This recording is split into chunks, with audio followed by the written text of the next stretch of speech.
প্রিয় দর্শক, বড় জয়ে ইতিবাচক খুঁজছেন নাজমুল হাসান শান্ত। যুক্তরাষ্ট্রের বিপক্ষে টানা ২ হারে সিরিজ খুইয়ে বসেছে বাংলাদেশ।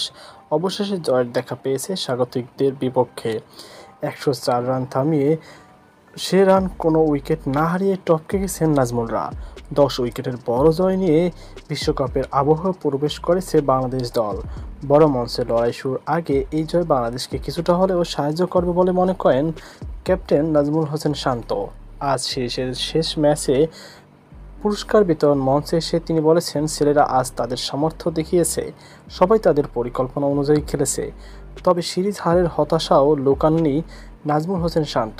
সিরিজ হেরে গেছে, সেজন্য অবশ্যই আমরা হতাশ। সত্যি কথা বলতে আমরা ভালো ক্রিকেট খেলিনি, কিন্তু নাজমুলদের এর মধ্যে ইতিবাচক খুঁজে নিতে হচ্ছে। আমরা আজ ভালোভাবে জিতেছি, সিরিজটি ভালোভাবে শেষ করেছি, এটা আমাদের বিশ্বকাপে সাহায্য করবে, আত্মবিশ্বাস দেবে। আমরা এখন জানি কন্ডিশন কেমন হতে পারে এবং আশা করছি সামনে ভালো করতে পারবো। সিরিজের শেষে ম্যাচে বাংলাদেশের জয়ের নায়ক মুস্তাফিজ ৪ ওভারে মাত্র ১০ রান দিয়ে মুস্তাফিজ নিয়েছে ৬টি উইকেট।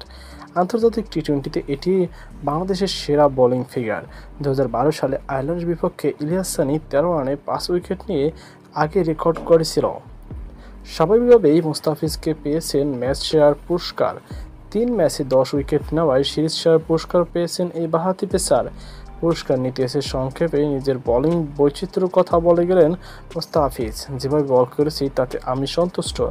আমি অনেক বৈচিত্র্য ব্যবহার করার চেষ্টা করেছি, ভালো লাগছে যে সেটা কাজে দিয়েছে।